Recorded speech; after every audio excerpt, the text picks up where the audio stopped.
Alright, I'm going to try to do this live action. I've got the old carburetor.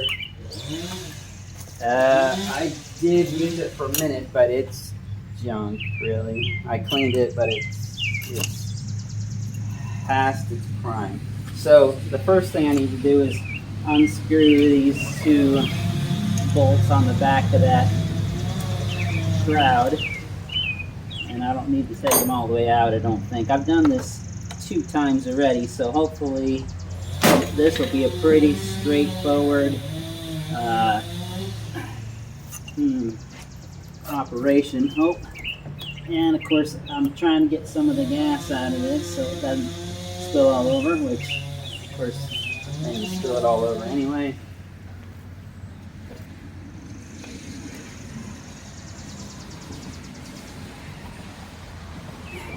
And the reason you got to take this off is because the intake comes up through here and you can't get this piece back on, or off for that matter. You can't get the carburetor off without moving that thing out of the way, because this little snorkel goes up through there. That's how the whole air cleaner and all that works. Okay, now there's 2 bolts on the back here, which are going to be a problem.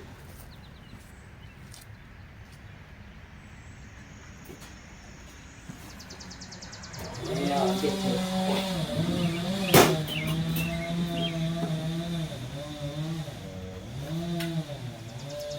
I thought I was set up for the whole shot, but evidently I'm not.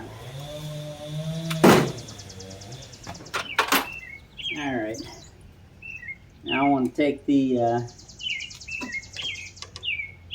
carburetor off. Those are 11 millimeters.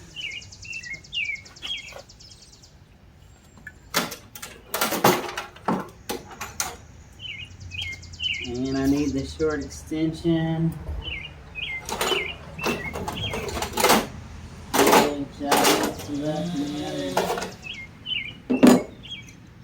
Yeah, let's see if I can do this instead.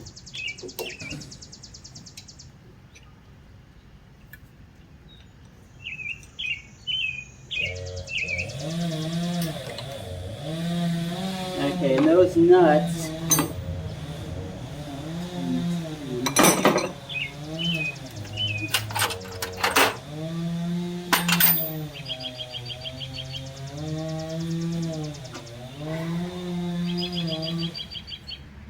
those nuts come off, and all that really does is take off this little plastic thing for the intake.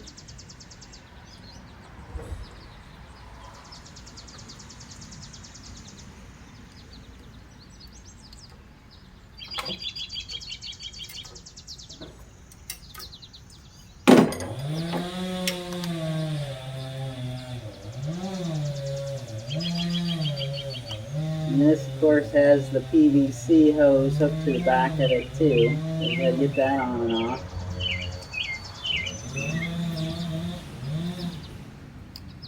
Alright. So now that's off, hose disconnected, and that's all that is. It's just a little elbow that makes things complicated.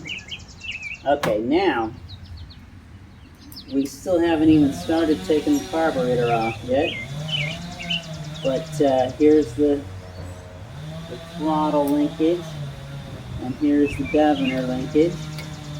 And we gotta get those off. But in order to get the carburetor off, there's a little 5 millimeter shoulder on this stud, I guess you'd call it, that you gotta take out. Why 5 millimeters? I don't know. And it's too deep to get a socket on it, so you ended up just using the crescent wrench anyway, so it doesn't matter what size it is, I suppose. Okay.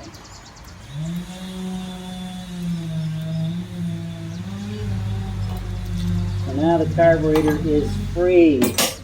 Freedom! Well, almost. Got this little electrical connection down here. Oh, enough of there. Alright. Now I'm going to get the other new Chinese carburetor.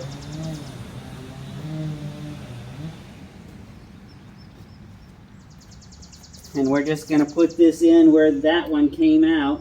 I'm going to start with the governor.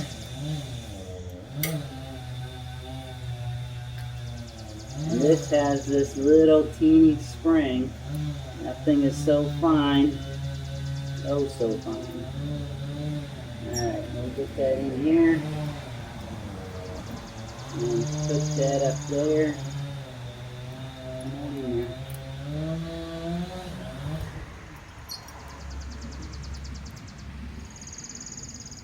And I'm just tilting the carburetor to get that to go through there. So now that's in. And then I got to get the throttle. Now the first time I took this off, this thing came off and just fell down. And it's not actually connected to anything. It just sits in there and more or less works off the suggestion of where the throttle ought to be. And then I couldn't figure out how that worked in there, but it just goes in there. And then let's just hook that back in.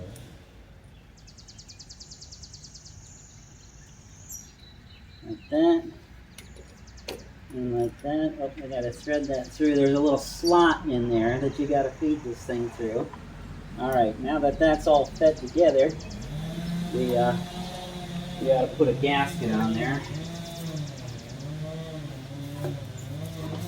And that new carburetor did come with this goodie pack that includes a gasket. Now there is not one stitch of printing in this package at all. I guess that saves you all the time and effort of putting it in 15 languages and then you can't really read it in those languages anyway. Anyway, that's the gasket there. Now if I can get that threaded through there, I get these bolts started, and that should hold the thing in place while we do the rest of the job.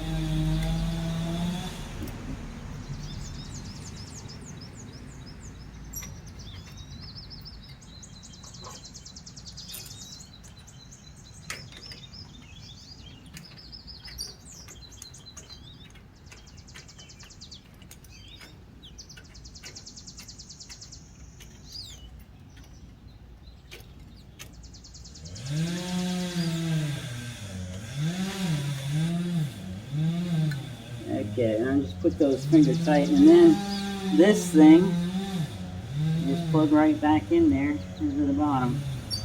Now I'm not sure what that does per se, and I'm sure it does something, because otherwise they wouldn't have it plugged in. But in my day we didn't have electronics on our lawnmower engines. Control the ignition or whatever. Now that thing is kind of wimping out, so I probably should get another one of them things sometime. Alright, so now it's in there. Let me snug that down. There's my little press wrench.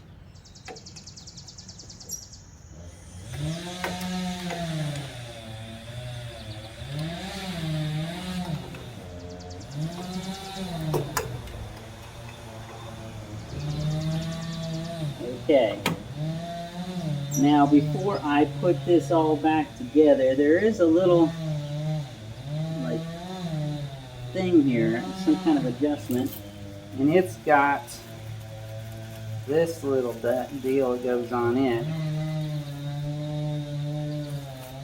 I saw that on the old one. I don't know what it does or why, but it can screw that in and out. I think that must be some kind of fine adjustment on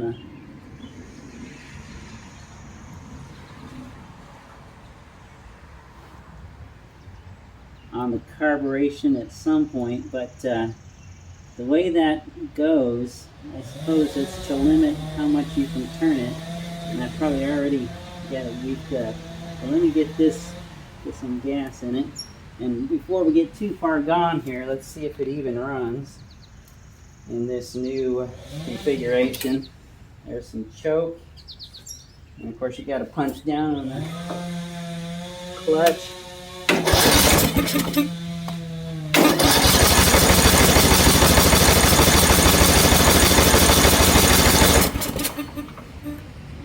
doesn't seem that great so far, although maybe all the gas did run out of there while I was yakking. There still should be some gas in there.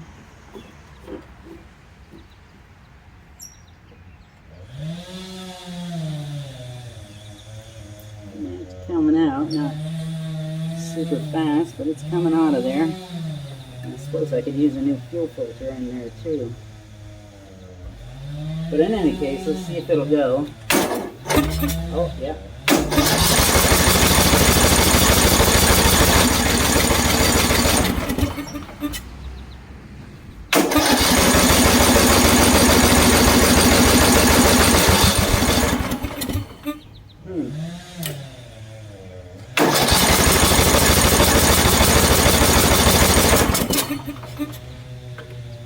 Yep. Not working so far. Can you help me with the grandmother?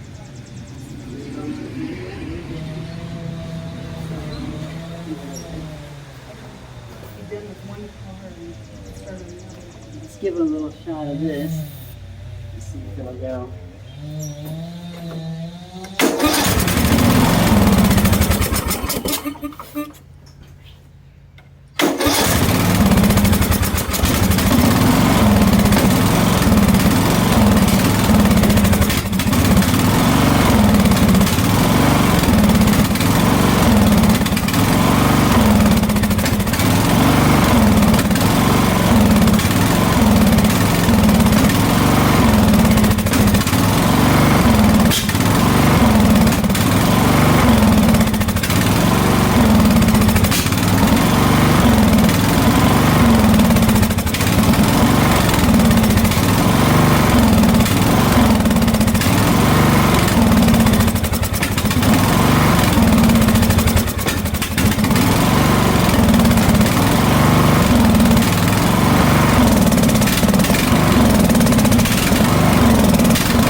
Theoretically,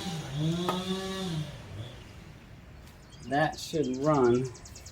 So maybe what I need to do is get a new fuel filter and try to hook up the gas a little better. And maybe that was the problem all along. I don't know. It's a bit aggravating to get everything to go, but maybe another take. I don't know. It's woes of small engine repair.